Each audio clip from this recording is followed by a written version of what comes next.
Saluton, carai spectantoi cae auscultantoi. Mi estas Jochen, cae en ci tiu columno mi laut legas el mia propra vercaro, compreneble en Esperanto, la internazia pontlingvo. Altnivela angla au Mary cae Johnny.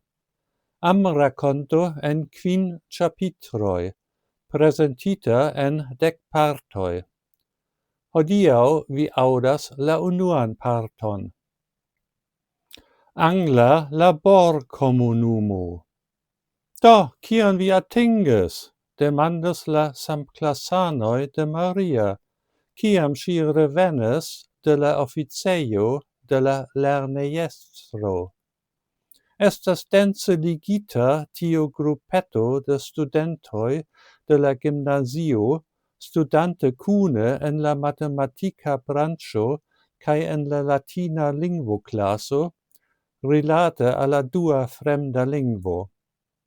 Ili renkontiĝis ĉe Abela post la lecionoj, kiel ĉiam, ĉar Abela loĝas ĝuste trans la strato de la lernejo, kaj ŝia ĉambro havas spacon por ĉiuj. Ĉiuj, krom Maria kaj Abela, estis Flora kaj Sandra, kaj poste la knaboj, Leo, Tomĉo, Udo kaj Volĉjo. Kaj ne forgesu Tinaon en la paralela klaso, kiu estis ne nur lernanto de la franca lingvo, sed ankaŭ en la lingva branĉo, do en ambaŭ elekteblecoj ĉe la alia flanko. Sed ĉar ŝi estis kun Leo dum jaroj, ŝi nature estis parto de la grupo. La aliaj 3 knaboj ne povis decidi inter Abela, Flora kaj Sandra, kaj inverse. Nur Maria, la intelektulo inter ili, maldika kaj svelta kaj ĉiam ordeme vestita kiel damo, estis pretalasita.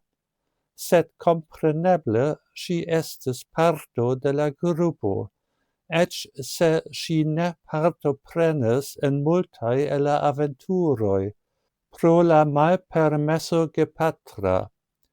Sed kiam temis pri gravaj aferoj kiel la daŭrigo de la anglalingva studgrupo, kaj kiam necesis intertraktadoj kun la direktoro, tiam Maria kompreneble estis la unua elekto.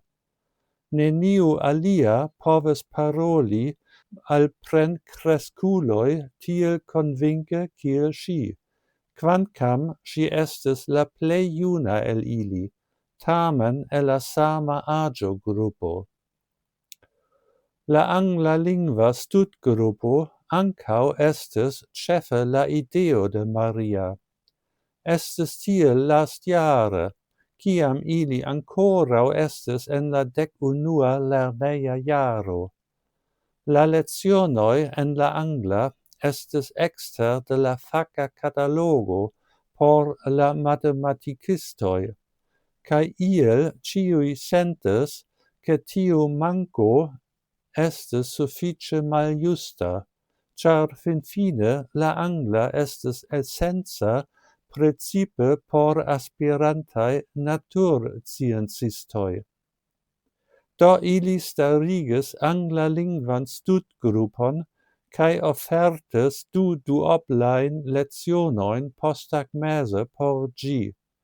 La grupon gvidis juna instruisto, kiu bedaŭrinde nun translokiĝis pro amo, kiu disŝiris sufiĉe da truoj en la instruado de iliaj lernejo.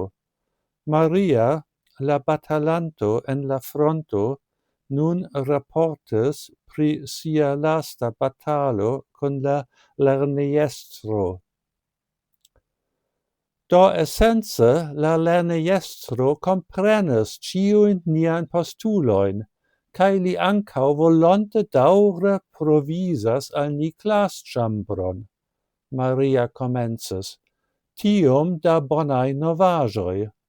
Bedaŭrinde, ĉiu el la koncernaj instruistoj estas tiom tro ŝarĝitaj, ke li ne povas impliki ion ajn. Kio ne estas tiom surpriza, ĉar ni jam vane provis antaŭe. Maria profunde enspiris, cae unue prenis gluton de limonado, kiun la patrino de Abela ciam faris speciale por ili, kiam ili havis siajn convenoin.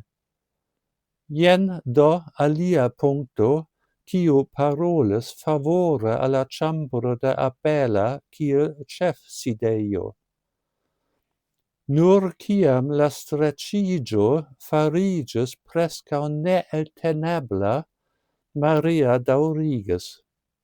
La aliaj jam delonge vidis, ke ŝi ankoraŭ havis atuton en la maniko, ĉar ŝi portis mienon ne sufiĉe funebran por iu alia.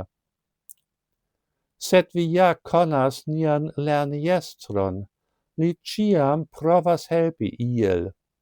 Li demandis al mi, ĉu ni ŝatas denaskan parolanton, eĉ se li ne estas instruisto, ĉar li povos provisi tion por ni. Des pli bone, mi pensis, kaj mi tuj konsentis. Maria de nove pausis, por preni alian gluton da limonado cae collecti siain pensoin. Compreneble estas condicio ligita alla offerto, cae mi verŝajne devos trakti ĝin. Tamen estas nova studento en nia jaro, kiu venas rekte el Oxfordo al nia klaso.